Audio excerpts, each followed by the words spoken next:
Bom dia, pessoal. Sejam bem-vindos a mais uma aula de língua portuguesa. Desde já, o nosso aviso de sempre, muito importante: caneta, caderno, lápis em mãos, esteja num ambiente adequado de estudo, né? Principalmente, pessoal, não esteja de pijama, não esteja deitado na sua cama, para que você possa ter um maior proveito nos seus estudos. Estabeleça um horário de estudo e mantenha a disciplina. Se você, neste momento, tem disciplina atrasada, atividades atrasadas, tente se organizar para que você possa fazer o mais rápido possível, tá bom? Então, gente, na nossa última aula de gramática, que foi sexta-feira passada, eu fiz a introdução no sentido que vocês refletissem sobre a importância da gramática. Lembra? Lá a entrevista da secretária com a dentista? Então, hoje a gente vai falar de linguagem, vai compreender por que é importante a gramática na nossa vida, de onde que ela surge, a questão da linguagem, tá bom?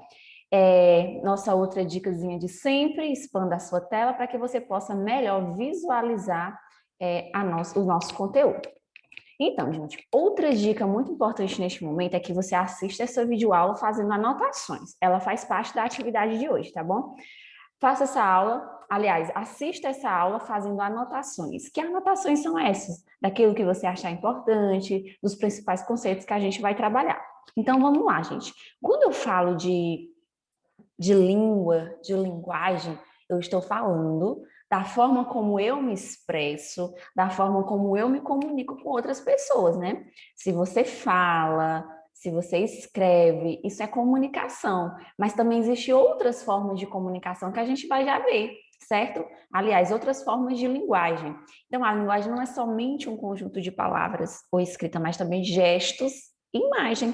A placa uma placa de trânsito, que é apenas um símbolo, um ícone, ela não é uma linguagem, ela não está te transmitindo algo, então isso também é linguagem, é o uso da língua para expressar alguma coisa. Então, gente, e quais são os tipos de linguagem? Se linguagem é a forma, é a língua como forma de expressão, e quais são os tipos de linguagem? Linguagem verbal e não verbal. A linguagem verbal é aquela que a gente mais conhece, na qual você usa as palavras, né? Olha aqui: aviso, água potável. Você já compreendeu, você está lendo. As figuras acima nos mostram somente através da linguagem verbal. Usa palavras para transmitir informação. E a linguagem não verbal? A linguagem não verbal, pessoal, ela utiliza de outros métodos, como eu coloquei para vocês. Olha aqui a placa de trânsito, olha aqui a questão de não fumar. Então, veja que aqui não tem palavras, são apenas imagens. Então, isso é linguagem não verbal. E o que é uma linguagem mista? É quando eu utilizo a linguagem verbal e não verbal. Olha aqui a história em quadrinhos da Mônica, Cebolinha, estão sempre lado a lado. Mas aqui eu tenho outras imagens, aqui, olha. Aliás, eu tenho imagens que melhor me passa a mensagem nas conquistas e nas derrotas. Então, gente, aqui eu tenho o uso da linguagem verbal e não verbal, e é um tipo de linguagem mista. Um outro conceito trabalhado dentro dessa questão da linguagem é a intertextualidade. O que é intertextualidade? É quando eu tenho um texto sobre outro. Olha aqui, pessoal. O quadro da Mona Lisa, que é essa pintura bem conhecida do Leonardo da Vinci. Olha aqui a Mônica, a personagem Mônica, né, da Histórias em Quadrinho aí. Ela na mesma posição. Então, isso é intertextualidade. É a superposição de um texto literário a outro, é a influência de um texto com o outro. Olha, para a Mônica tirar essa foto, ou quem fez a montagem, ela foi influenciada por o quadro da Mona Lisa. Outra coisa importante aqui é vocês compreender essa intertextualidade dentro de outros contextos. Ali é apenas uma imagem. E se for um texto? Olha aqui, a gente está estudando literatura. Diz assim: minha terra tem palmeiras, onde canta o sabiá, as aves que aqui gojeiam, não gojeiam como lá. Essa é uma canção do exílio, né? Um poema do Gonçalves Dias, que vocês também vão estudar ao longo do ensino médio. E alguém fez uma parafrase, né, em cima do texto, quando diz assim: meus olhos brasileiros se fecham saudosos, minha boca procura a canção do exílio. Como era a canção do exílio? Eu tão esquecido de minha terra. Aí tem Aí terra que tem palmeiras onde o canta o sabiá. Olha o carro que foi o Carlos Drummond de Andrade fez. Veja que ele diz a mesma frase, onde canta o sabiá. Olha aqui. Então, isso é intextualidade, certo, gente? É um outro conceito que faz parte da linguagem. Outra coisa que vocês devem também ter consciência é de significante e significado, né? Esses são termos desenvolvidos por grandes gramáticos, teóricos que desenvolveram estudos, né, relacionados à língua portuguesa, a outras línguas pelo mundo, que é o significante e o significado. O significante é a sequência de sons que combinam para formar a letra. Então, quando eu falar a palavra mesa, cada som da palavra mesa é o significante.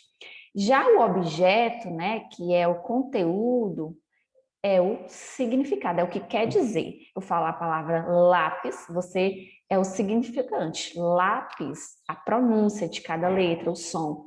E o lápis em si, o objeto, é o que é o significado. Aí vocês podem estar perguntando, mas o que isso tem a ver com gramática?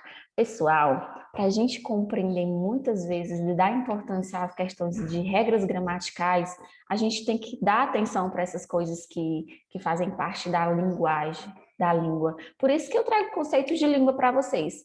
Será se vocês entendem que língua é apenas um conjunto de regras, de palavras organizadas por regras gramaticais? Será que é só isso? Ou é apenas o órgão, língua, né? A língua que você mostra, que te ajuda a falar.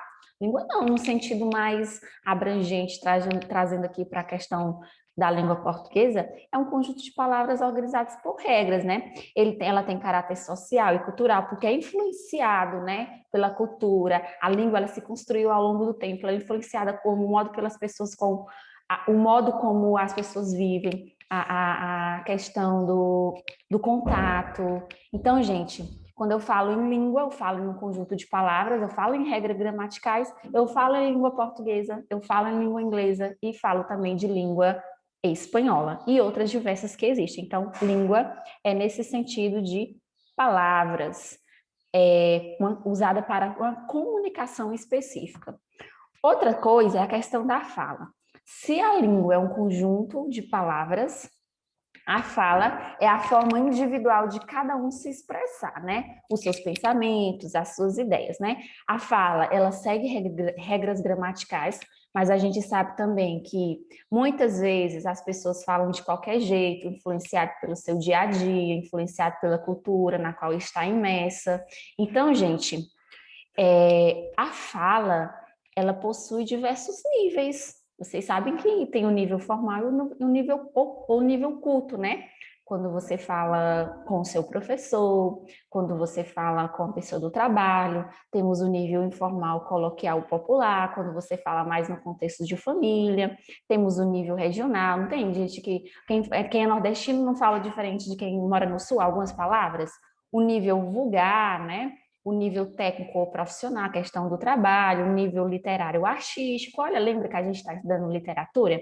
Essa forma de falar, num texto desse, Minha Terra Tem Palmeiras, onde canta o sabiá, as palavras rimando, com grande emoção. Então, isso é linguagem, um tipo de linguagem literária, certo? Como o próprio conceito está dizendo aqui, nível literário, nível artístico. A pessoa adapta-se ao contexto na qual ela está falando. Então, gente, essa foi a nossa aula de hoje. Aprendemos sobre língua, sobre linguagem, aliás, língua, né? Aprendemos sobre intertextualidade, né, pessoal? A palavra tá difícil de sair. Aprendemos sobre níveis de fala, aprendemos sobre tipos de linguagem, né? E vocês podem estar pausando cada um desses slides, né? O que é a linguagem, que é a forma de expressão e comunicação, os tipos de linguagem, a intertextualidade, o significante e o significado, língua, fala. Esses foram os nossos conceitos que a gente estudou hoje. Tudo isso, pessoal, vai começar a fazer sentido quando a gente estiver estudando mais especificamente regras gramaticais, compreender a questão da literatura. Veja que aqui é uma aula mais específica de gramática, mas que puxa uns conceitozinhos de literatura. Tudo isso vocês vai fazer com que vocês compreendam cada um dessas partes da língua portuguesa mais adiante. Então, gente, e para finalizar a nossa aula de hoje, o que é que vocês devem fazer? Lembra que eu pedi lá no início para vocês fazer anotações daquilo que você julgar importante, dos principais conceitos? Então, você tira uma fotozinha, lembre-se do cabeçalho, tira uma fotozinha legível, viu? E manda no Move Família para que eu possa registrar a sua frequência e participação na aula de hoje, tá bom, pessoal? Até logo!